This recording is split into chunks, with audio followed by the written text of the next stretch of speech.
കേരളത്തിന്റെ മുഖ്യമന്ത്രി പദത്തെ ചൊല്ലിയുള്ള തർക്കം മുറുകുമ്പോൾ അപ്രതീക്ഷിതമായ ചില നീക്കങ്ങളാണ് ഡൽഹിയിൽ നടക്കുന്നത്. വി.ഡി. സതീശനും കെ.സി. വേണുഗോപാലും തമ്മിലുള്ള പോര് കടുക്കുന്ന സാഹചര്യത്തിൽ പാർട്ടിയെ പിളർപ്പില്ലാതെ മുന്നോട്ട് കൊണ്ടുപോകാൻ രമേശ് ചെന്നിത്തലയെ മുൻനിരയിലേക്ക് കൊണ്ടുവരാനാണ് ഹൈക്കമാൻഡ് ആലോചിക്കുന്നത്. സോണിയാഗാന്ധി മുന്നോട്ട് വെച്ച സീനിയോറിറ്റി തിയറി കേരള രാഷ്ട്രീയത്തിൽ വലിയൊരു മാറ്റത്തിന് വഴിയൊരുക്കുകയാണ്. സതീശനും വേണുഗോപാലും വിട്ടുവീഴ്ചയില്ലാത്ത നിലപാടിൽ ഉറച്ചു നിൽക്കുമ്പോൾ എല്ലാവർക്കും സ്വീകാര്യനായ ഒരു സമവായ സ്ഥാനാർത്ഥി എന്ന നിലയിലാണ് ചെന്നിത്തലയുടെ പേര് ഉയർന്നു വരുന്നത്.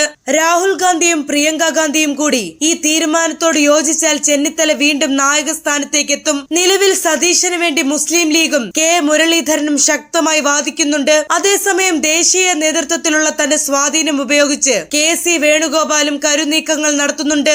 എന്നാൽ കെ.സി. മുഖ്യമന്ത്രിയായാൽ ആലപ്പുഴ ലോക്സഭാ മണ്ഡലത്തിൽ ഉപതെരഞ്ഞെടുപ്പ് നേരിടേണ്ടി വരുമെന്നത് വലിയൊരു വെല്ലുവിളിയാണ്. ഈ പ്രതിസന്ധികൾക്കിടയിലാണ് ഭരണപരിചയമുള്ള ചെന്നിത്തലയെ മുഖ്യമന്ത്രിയാക്കി സതീശനെയും കെ.സിയെയും മറ്റ് പ്രധാന ചുമതലകൾ നൽകി അനുനയിപ്പിക്കാനുള്ള ഫോർമുല സോണിയാഗാന്ധി മുന്നോട്ട് വെച്ചിരിക്കുന്നത്. യു.ഡി.എഫിലെ പ്രധാന കക്ഷിയായ മുസ്ലിം ലീഗ് ഈ വിഷയത്തിൽ വളരെ പക്വമായ നിലപാടാണ് സ്വീകരിച്ചിരിക്കുന്നത്. ഹൈക്കമാൻഡ് എടുക്കുന്ന ഏത് തീരുമാനവും അംഗീകരിക്കുമെന്ന് അവർ വ്യക്തമാക്കിയിട്ടുണ്ട്. സോണിയാഗാന്ധിയും പാണക്കാട് സാദിഖ് അലി ശിഹാബ് തങ്ങളും തമ്മിൽ ഫോണിൽ സംസാരിച്ചതായും സൂചനകളുണ്ട്. ചെന്നിത്തലയോ സതീശനോ ആര് വന്നാലും ലീഗിന് എതിർപ്പില്ല. മുന്നണിയുടെ കെട്ടുറപ്പിന് മുതിർന്ന നേതാക്കളുടെ സാന്നിധ്യം അനിവാര്യമാണെന്ന് അവർ ഹൈക്കമാൻഡിനെ അറിയിച്ചിട്ടുണ്ട്. രാഹുൽ ഗാന്ധിക്ക് സതീശനോട് വ്യക്തിപരമായ താല്പര്യമുണ്ടെങ്കിലും മുതിർന്ന നേതാക്കളെ തഴയുന്നത് ഭാവിയിൽ വലിയ ഗ്രൂപ്പ് പോരിന് കാരണമാകുമെന്ന് സോണിയാഗാന്ധി കരുതുന്നു. ചെന്നിത്തലയെ മുഖ്യമന്ത്രിയാക്കി സതീശനെ ഉപമുഖ്യമന്ത്രിയാക്കാനുള്ള സാധ്യതകളും ഡൽഹിയിൽ സജീവമായി ചർച്ച ചെയ്യുന്നുണ്ട്.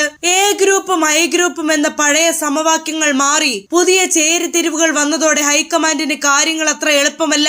സതീശന് വേണ്ടി സോഷ്യൽ മീഡിയയിൽ നടക്കുന്ന വലിയ പ്രചാരണങ്ങൾ ഹൈക്കമാൻഡിനെ ചൊടിപ്പിച്ചിട്ടുണ്ട്. ഇതൊരു സമ്മർദ്ദ തന്ത്രമാണെന്നും ഇതിന് വഴങ്ങേണ്ടതില്ലെന്നുമാണ് ഒരു വിഭാഗത്തിന്റെ നിലപാട്. അങ്ങനെയെങ്കിൽ സതീശനെ മാറ്റി നിർത്തി ചെന്നിത്തലയെ കൊണ്ടുവരിക എന്ന കടുത്ത തീരുമാനത്തിലേക്ക് സോണിയ എത്തിയേക്കാം. കേരളത്തിലെ ഭരണം മികച്ച രീതിയിൽ മുന്നോട്ട് കൊണ്ടുപോകാൻ ചെന്നിത്തലയുടെ അഡ്മിനിസ്ട്രേറ്റീവ് മികവ് സഹായിക്കുമെന്ന് സോണിയ ഉറച്ചു വിശ്വസിക്കുന്നു. പ്രിയങ്ക ഗാന്ധി കൂടി ചെന്നിത്തലയുടെ സീനിയോറിറ്റിയെ ബഹുമാനിക്കണമെന്ന നിലപാടിലേക്ക് വന്നാൽ പ്രഖ്യാപനം മിനിറ്റുകൾക്കുള്ളിൽ ഉണ്ടായേക്കാം. ചുരുക്കത്തിൽ കേരളത്തിലെ കോൺഗ്രസിനുള്ളിലെ വിഭാഗീയത അവസാനിപ്പിക്കാൻ ഒരു മൂന്നാം പേര് എന്ന നിലയിൽ ചെന്നിത്തല വരുന്നത് എല്ലാവർക്കും ഗുണകരമാകുമെന്നാണ് ഹൈക്കമാൻഡിന്റെ വിലയിരുത്തൽ. ഏത് നിമിഷവും മുഖ്യമന്ത്രി പ്രഖ്യാപനം ഉണ്ടായേക്കാവുന്ന നിർണായകമായ ഒരു ഘട്ടത്തിലൂടെയാണ് കേരള രാഷ്ട്രീയം ഇപ്പോൾ കടന്നുപോകുന്നത്.